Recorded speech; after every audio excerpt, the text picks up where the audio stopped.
You can watch our documentary for free tonight at timetofreeamerica.com. Or if you want to come to the tours, you can name your price. So if you come to Rochester in August, or right just outside of Spokane, Washington in September, that's the Idaho-Washington border in September, or if you come to Pennsylvania in October, you can name your price. And so what we're trying to do right now, and you've been doing this longer than I have, is we're trying to wake people up to the truth about the Great Reset versus the Great Reawakening. And what I am seeing is more and more people are now knowing what's going on. I don't know the percentage, Jason. I don't know that number. The only encouraging stats I have is that right now, these are just two stats I know, is 27% of people, according to The Hill, which is not conservative, are saying that they're in favor of Joe Biden, 27%, which probably means 10%. CNN has lost 90% of their subscribers, in the past 9 months. That's a fact. Also, we're seeing that the inflation rate, the actual inflation rate, the cost of the actual inflation right now, the cost of avocados, wood, tools, lumber, gas, that number is in the mid-20s, and that is higher than the actual approval rating of Joe Biden. So the actual cost of buying actual groceries, although the media says the inflation rate is 8.6%, I'm talking about the actual cost. I'm asking your listeners, how much is the cost of gas? How much is the cost of fuel? How much is the cost of supplies, of lumber? How much has it gone up? And so the actual approval rating of Joe Biden is lower than the actual inflation rate, which means people are waking up and they're looking for answers. And so I feel like it's my duty doing these events that I don't take a salary or income to produce is to get people like you on the stage and to introduce you. And I'm just telling you, when you gave your presentation, General Flynn was loving it, because the people in the audience haven't heard you because you were one of the first people on the planet to be censored. And so I'm just trying to magnify the voices of people like you. I mean it. There's a lot of people that have no idea who people like you are, or Dr. Tenpenny, because you guys have been so heavily censored. No, you're not wrong. We actually have been doing more and more on censorship just in today, because the World Health Organization, of course, is the arbiter of truth, especially when it comes to Google and YouTube and those side fact checks. So there's a new World Health Organization policy today, Clay. I'm not sure if you're aware of it. It is starting to make its way around. But sex is not limited to male or female anymore. They get into the non-binary talk, and that there are many, many genders, of course. And this is another road to transhumanism. I want to circle back, if I can, for a second to what you said about CNN, because even Jake Tapper, with a panel this week, had to admit on television that under 30s who are in the Democratic Party have a 95% disapproval rating for Biden. He can't even hold under 5%. It's that visual. People know now in the last few days that the Hunter Biden scandal has escalated. The memes are showing up. They understand there is a geriatric puppet. And what I like about you is you are trying to get people together to actually do something about it, to run for local office. You know, I saw Jerome Davison, for instance, for the first time the other day on InfoWars. He was on fire. I wasn't aware of this gentleman. He is running, I believe, for Senate. He's an ex-NFL player. He was talking about Klaus Schwab and this agenda like no other. And people are on a crash course for this stuff. And one of the things that you're featuring a lot of is the transhuman aspect, the Harari aspect, and the Schwab aspect. Talk about that. Well, let's go here for a second here. Okay, so Yuval Noah Harari, for anybody out there that doesn't know, he's praised by Obama, Zuckerberg, and Gates. And I'm going to pull up clip 60 on my end here. Let me hit play. He was asked, Yuval Noah Harari was interviewed by the New York Times. And by the way, how would the world be different if you were the one being interviewed by the New York Times? Actually, so just so you know, this September, the New York Times actually did a hit piece on me. But I don't do these interviews with people like that unless they let me record the whole thing. Yeah.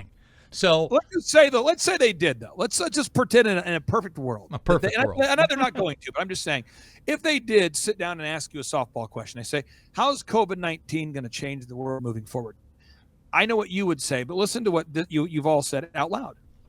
No, I think maybe in a couple of decades, when people look back, the thing they will remember from the COVID crisis is this is the moment when everything went digital. And if this was the moment when everything became monitored, that we agreed to be surveyed all the time, not just in authoritarian regimes, but even in democracies. And maybe most importantly at all, this was the moment when surveillance started going under the skin. He just said this is the moment when surveillance started going under the skin, and then follow-up questions are asked. They're going, well, you say a lot of trust the science. What does science mean? This is what he said. He's asked the question, what is science? He says this, Yuval. I think the chief value of science is power. Science is mainly about gaining power over the world. They use truth to some extent on the way to achieving power or to achieving order, but it's not their highest value. Say more a bit about power. What do you mean? I think science as an institution is interested in gaining the power, to gain control over the world. Science is not really, at least this is my view as a historian, science is not really about truth. It's about power. The real aim of science as a project, as an establishment, is not truth, it's power.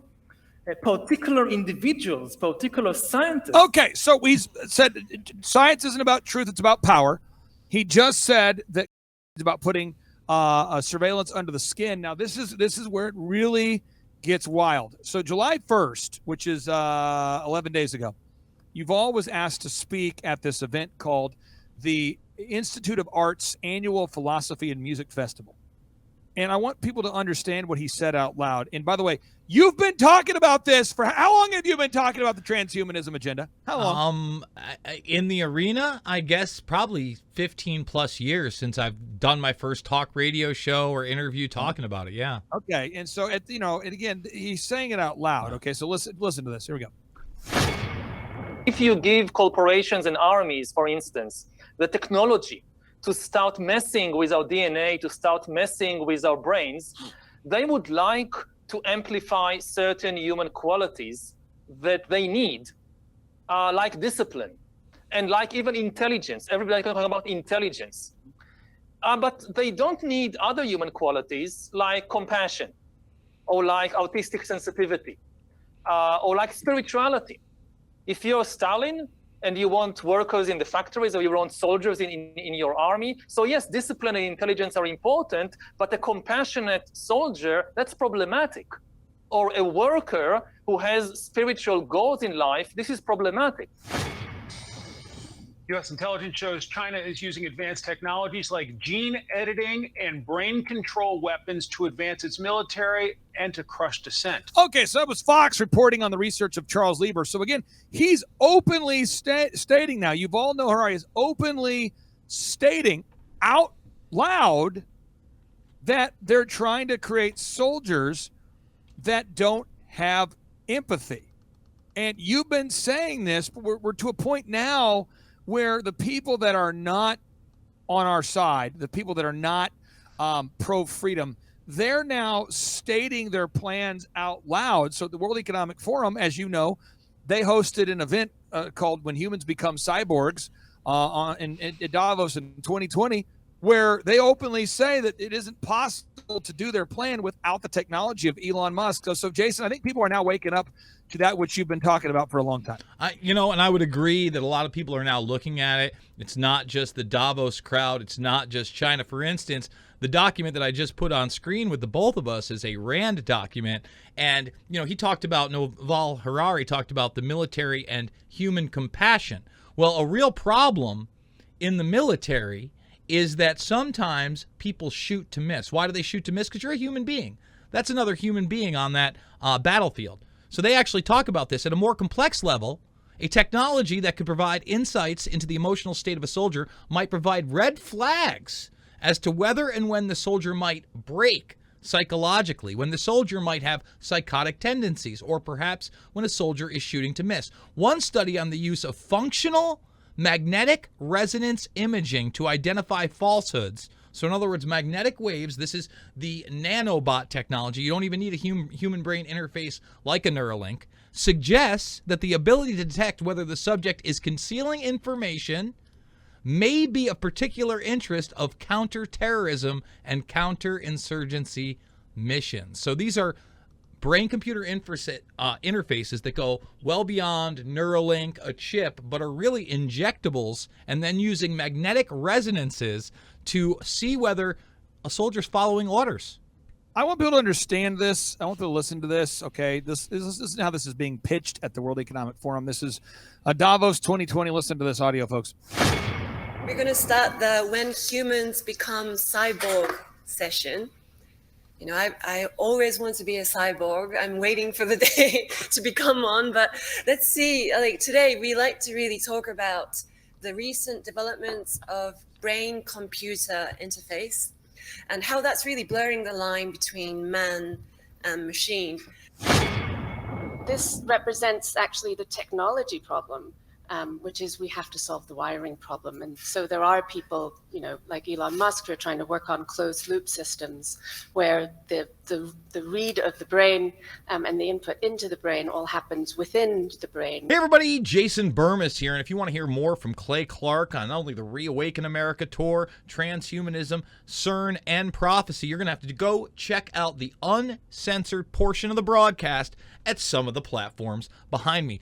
Rumble, Rockfin, Podbean. That's where we can speak freely. We can't do it anymore here on YouTube, and we're on the cusp of being thrown off altogether. I can't tell you how important it is to have that YouTube reach to bring other people into the information, because obviously we've been demonetized now for almost 3 years. You want to financially support me? You can buy me a coffee. The link is down below. $5, $10, $15. It means the world to me, and it's how we keep this broadcast moving. So once again, guys, check out the entire interview. I think it's 45 minutes plus over at Rumble, Rockfin, or Podbean right now.